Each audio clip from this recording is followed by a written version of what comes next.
Hey guys, Jimmy Bremner and Dexter the boy, CTOA, and we're on the urban trail. Dexter's a bit excited right now because pretty sure there's some coyotes up in behind us here, so I've got to keep my eye on them. I've got to break away. Anyways, just wanted to catch up. Hope you had a great Canada Day weekend. Neighborhood I live in, I don't know who does this, but they've been doing it for probably 20 years. Just before the long weekend, every house gets a Canadian flag, and it's not a government agency, it's a private citizen that does it. I'm not sure who it is, but it's pretty spectacular and inspiring. So, mystery person, thanks for doing that. Last video I talked about my walking stick, and I didn't show it to you because that's usually what my phone is tied onto, so I can do the videos for you. Like I said, I don't have selfie sticks and tripods and monopods, and I just do this off the top of my head, you know, as I can, where I can. And so that said, today I'll show you the stick. And like I said, I used to have one of those beautiful knurled wood, you know, beautiful thing, but over probably 15 years of having it, even though I was taking care of it, it cracked from the inside and just split. So, you know, one day I wanted to, you know, get rid of it. So I'm just giving Dexter a call because the coyotes. So I got rid of that stick, and I should get around to getting a new one, but I just went to the Home Depot and I got a handle for a broom, or it could be a rake, something like that. It's I think it was under $10, and it has a foam grip on it that you can see is pretty well chewed because this is out in all kinds of weather every day. Got a little bit of paracord on it, and a lot of hockey tape for grip, and then a bungee on the end just as a lanyard.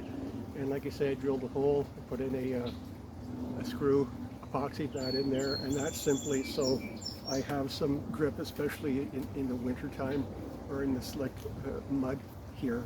And you can use it for so many things. Again, it helps you, aid you in walking. You can get those collapsing hiking sticks, but this doesn't collapse. When you got to put weight on it, you can do that. And again, I can use it for so many things, clearing brush.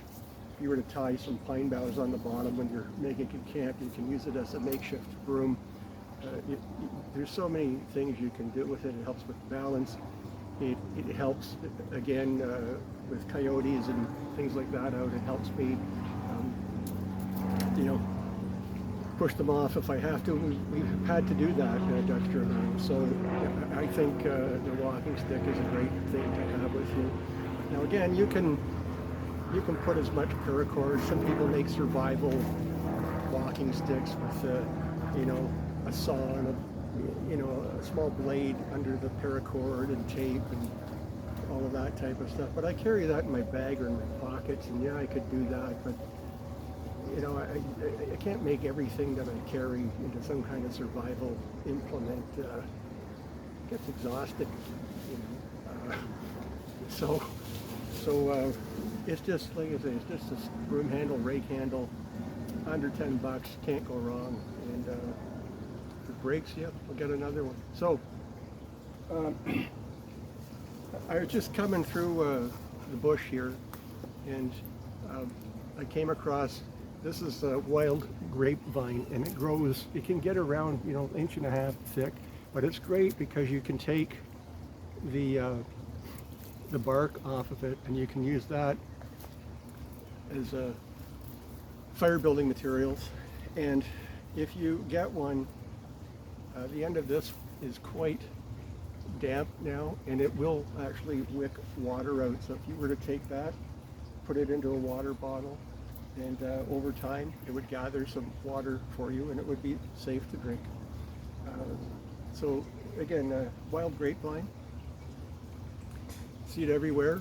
Don't mistake it for poison ivy, because poison ivy can grow in vines like this, but typically the poison ivy is stuck to a large tree when it looks like this. And looks a little bit different. The bark is quite different actually, but just be aware of that. And then I'll finish up with talk about water, wild edibles. I came across wild raspberry, and you can eat this. They're not quite ripe yet. Maybe another week in the sun, and a little more water, and they'll be ripe, and you can eat them. But make sure if you're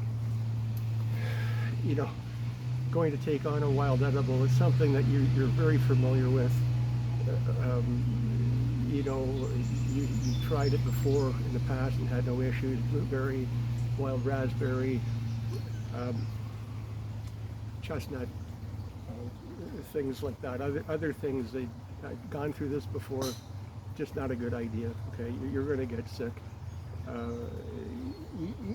If you really had to, what you'd want to do is break a little piece off and add water to it, and try that.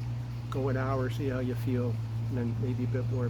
But I advise against it unless you absolutely know what you're looking at, what you're dealing with. Mushrooms, absolutely stay away from mushrooms. You need somebody that really knows their stuff when it comes to mushrooms. Okay, so make sure that you're aware of those things. But like I said, for me, a chestnut, acorn, if you break them down, but it's quite a process to break them down. You've got to boil and filter a number of times to get the tannin out of it. But there are things out there that can help you get through. Dandelion leaves, things like that. But again, if you don't need to go there, I highly advise against it. And that said, we're going to get back to some coyote watch here. Myself and the boy, he's right on my back. Watch this. Okay, so he's always watching my 6. He's always there. It's pretty cool, right? Watch. Yeah. So today, that's it. We talked about the walking stick. We talked about the coyotes, some wild edibles, and that type of thing. So enjoy the outdoors while the summer's here. We've only got about 3 months of it left. And Jimmy Bremner and Dexter, the boy, CTOA Urban Trail, and we're out.